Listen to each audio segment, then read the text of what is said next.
जब परिस्थिति अच्छी ना हो तो शांत रहे। जय मसीह की दोस्तों, आज हम परमेश्वर के वचन से सीखेंगे कि कैसे जब परिस्थिति अच्छी नहीं होती तो हमें शांत रहना चाहिए। हालेलुया। निकालेंगे पहला पत्रस 3:10।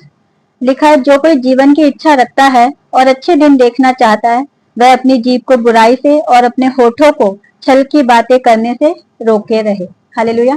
इस वचन में 3 बातें हैं जिसे हम देख लेंगे। पहला है जीवन, जिसमें जीवन का क्या मतलब है? जीवन का मतलब है चंगाई, पैसा, हमारे लिए अच्छी जॉब, पढ़ाई लिखाई बच्चों, या इस जीवन में हमें जो कुछ भी चाहिए वही जीवन है। हालेलुया। और दूसरा है अपनी जीभ को बुराई से रोके रखना। तो हमें अपनी जीभ को जो है हमेशा कुछ भी बोलने से पहले सोचना चाहिए कि हम क्या बोल रहे हैं, क्या नहीं बोल रहे हैं, है ना। तो हमें अपने मुंह का बहुत ध्यान रखना चाहिए कि हम क्या बोल रहे हैं और क्या नहीं बोल रहे हैं। और तीसरा है छल। हालेलुया। इस वचन में 3 बातें हैं, जिसमें से पहला था जीवन, दूसरा था अपनी जीभ और तीसरा है छल। अब छल का मतलब क्या है? हमें शैतान छलता है। वो कैसे छलता है? वो हमारे दिमाग में, हमारे कान में हर समय ऐसी बातें फुसफुसाता रहता है जो उसके भले के लिए, लेकिन हमारे बुराई के लिए होती है। पर हम सोचते हैं हमारे मन की बातें और हम अपने मुंह से उन बातों को बोल देते हैं, है ना। जब हम उन बातों को बोलते हैं तो क्या होता है, हमारे जीवन में जो जो बातें गलत होती है वो प्रकट होने लग जाती है, जो जब हम शैतान की बातों को सुनकर अपने मुंह से उसका अंगीकार करते हैं। और शैतान जो ये छल की बातें करता है, उसमें वो छल की बातें इसलिए है क्योंकि उसमें शैतान की भलाई है, हमारी उसमें कोई भलाई नहीं है। हालेलुया। इसलिए छल कहा गया यहाँ पर। निर्गमन 14:13 और 14 देख लेंगे। लिखा है, मूसा ने लोगों से कहा, डरो मत, खड़े खड़े वह उद्धार का काम देखो जो यहोवा आज तुम्हारे लिए करेगा, क्योंकि जिन मिस्रियों को तुम आज देखते हो उनको फिर कभी ना देखोगे। हालेलुया। तो यहाँ पर वचन जो है इसमें भी 2 बातें हैं। पहला है डरो मत। हालेलुया। तो परमेश्वर का वचन हमें क्या कह रहा है कि डरो मत, चाहे कैसी भी परिस्थिति हो हमें डरना नहीं है ना। और दूसरी बात इस वचन में लिखा है खड़े खड़े, है ना। तो हमें खड़े खड़े किस पर खड़े रहना है, क्या खड़े खड़े हमें क्या करना है ना। अब इसका मतलब ये तो नहीं है कि हम घर में खड़े हो जाएंगे। असल में वचन के हिसाब से जितना मुझसे परमेश्वर ने बात की है, वो ये कह रहे हैं कि हमें वचन पे खड़े रहना है। पहली बात है कि हमें डरना नहीं है। जब भी कोई परिस्थिति हमारे जीवन में खराब आती है तो हमें डरना नहीं है, हमें वचन पे खड़े रहना है।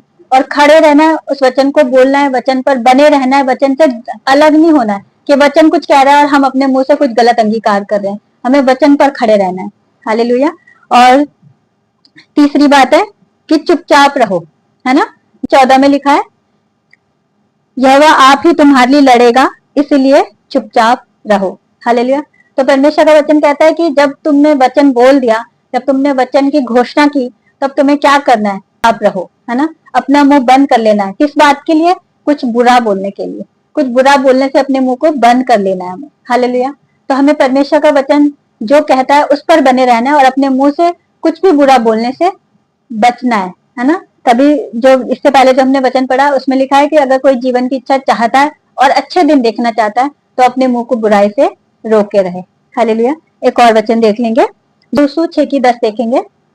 और यहोशू ने लोगों को आज्ञा दी, जब तक मैं तुम्हें जय जयकार करने की आज्ञा ना दूं तब तक जय जयकार ना करो, और ना तुम्हारा कोई शब्द सुनने में आए, ना कोई बात तुम्हारे मुंह से निकलने पाए, आज्ञा पाते ही जय जयकार करना। हालेलुया। तो यहाँ पे यहोशू, ये जब यरीहो की दीवार को लोगों को गिराना था और वो लोग परेशान थे कि कैसे होगा, इतना बड़ा दीवार है, इतना मोटा दीवार है ना, उसको वो कैसे गिराएंगे। तब परमेश्वर ने यहोशू से कहा कि तुम रोज जाके उस यरीहो के दीवार के चारों ओर एक चक्कर लगा के आना, और 7वें दिन जाके फिर से 7 चक्कर लगाना, और जब 7वां चक्कर लगाओगे तो जोर से जय जयकार करना, तो वो यरीहो की दीवार जो है गिर जाएगी। तब यहोशू ने उन लोगों को बोला, अपने साथ जो उनके लोग थे, बोला कि तुमको रोज जाके वहां पर चक्कर लगाना, लेकिन तुम्हारे मुंह से एक भी बात नहीं निकलनी चाहिए, है ना। तुम्हें चुपचाप रहना है, और जब तक मैं न कहूं तब तक जय जयकार भी नहीं करनी है। हालेलुया। तो परमेश्वर का वचन हमें क्या कह रहा है कि हमारे जीवन में जब भी कोई बुरी परिस्थिति होती है तो हमें क्या करना है कि हमें चुप रहना है, अपना मुंह बंद रखना है ना। तभी तो ये वचन बाइबल में लिखे गए हैं ना, चुप रहने के बारे में। नहीं तो क्यों लिखे जाते? परमेश्वर को क्या जरूरत पड़ी थी कि ऐसे वचन बाइबल में लिखने की? हालेलुया। तो एक और वचन देख लेंगे, नीति वचन 30:32 देखेंगे। यदि तूने अपनी बड़ाई करने की मूर्खता की या कोई बुरी युक्ति बांधी हो तो अपने मुंह पर हाथ रख। हालेलुया। तो हमें क्या करना है, अपने मुंह पे हाथ रखना है ना, और अपने बारे में व्यर्थ में बड़ाई नहीं करनी है ना। परमेश्वर बड़ाई करे तो अच्छी बात है, लेकिन हमें खुद से अपने मुंह से ना तो अपनी बड़ाई करनी है और ना ही अपने मुंह से कोई भी बुरी बात निकालना है। हालेलुया। एक और वचन देख लेंगे, यशायाह 30:15 में लिखा है, प्रभु यहोवा इज़राइल का पवित्र यों कहता है, लौट आने और शांत रहने में तुम्हारा उद्धार है, शांत रहने और भरोसा रखने में तुम्हारी वीरता है, परंतु तुमने ऐसा नहीं किया। हालेलुया।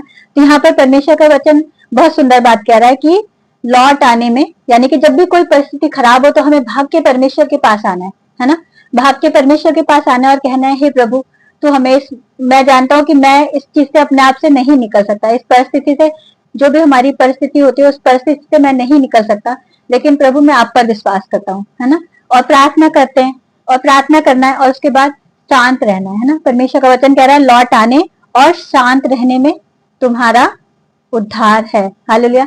तो जब भी हमारी परिस्थिति खराब होती है, हम परमेश्वर के पास आए, प्रार्थना करें और उसके बाद शांत हो जाए। हालेलुया। और फिर वचन में लिखा है कि शांत रहने में और भरोसा रखने में तुम्हारी वीरता है। हालेलुया। तो बहुत सुंदर वचन है, वचन में लिखा है कि शांत रहने में, है ना, अपने मुंह को बंद रखने में और परमेश्वर पर भरोसा रखने में क्या है, हमारी वीरता है। हालेलुया। हम एक सैनिक की तरह वीर है अगर हम शांत है, हम एक सैनिक की तरह वीर है अगर हम अपने परमेश्वर पर भरोसा रखते हैं। हालेलुया।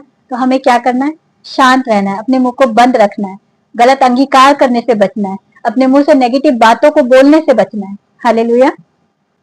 एक और वचन देख लेंगे, 2 कुरिन्थियों 4:17 लिखा है, क्योंकि हमारा पल भर का हल्का सा क्लेश हमारे लिए बहुत ही महत्वपूर्ण और अनंत महिमा उत्पन्न करता जाता है। हालेलुया। तो परमेश्वर का वचन कह रहा है कि हमारा जो भी ये क्लेश होता है ना, जितने भी हम, जो भी हमारे जीवन में जितनी भी बुरी परिस्थितियां आती है, वो पल भर का होता है, पल भर का, है ना। कितनी बड़ी बात है ना। तो बस हमें इस वचन पर ध्यान रखना है कि जो भी क्लेश, जो भी दिक्कत, जो भी परेशानी, है ना, जो भी परिस्थिति इस समय पे हमारे जीवन में आई है, बस परमेश्वर के वचन में लिखा है कि ये पल भर का हल्का सा क्लेश है ना, और जब ये चला जाएगा तो क्या होगा, हमें महिमा मिलेगी, है ना। परमेश्वर का वचन कहता है कि क्योंकि हमारा पल भर का हल्का सा क्लेश हमारे लिए बहुत ही महत्वपूर्ण और अनंत महिमा उत्पन्न कराता जाता है। यानी कि जब ये जो भी परिस्थिति हमारी खराब होती है, जब वो निकल जाती है तो क्या होता है, हम परमेश्वर की महिमा करते हैं, हमारी महिमा होती है, और जब हम उस चीज से निकल जाते हैं, है ना, जब हम उस परिस्थिति से, उस बीमारी से चंगाई पा जाते हैं, या हमें अच्छी जॉब मिल जाती है, या हमने जो भी प्रार्थना की होती है वो हमें मिल जाता है, तो हम क्या करते हैं, हम परमेश्वर की महिमा करते हैं, उनकी बड़ाई करते हैं और लोगों को भी जाकर परमेश्वर के वचन का सुसमाचार देते हैं, है ना। इसमें क्या होता है, दोनों की बड़ाई होती है, हमारी भी होती है और परमेश्वर की भी बड़ाई होती है। हालेलुया। तो प्रभु आपको इन वचनों के द्वारा आशीष दे। मैं समझती हूँ कि आज आपने इन वचनों के द्वारा जरूर कुछ ना कुछ सीखा होगा। अगर सीखा है तो कमेंट करें। सबको जय यीशु मसीह की। प्रभु आप सबको बहुत आशीष दे।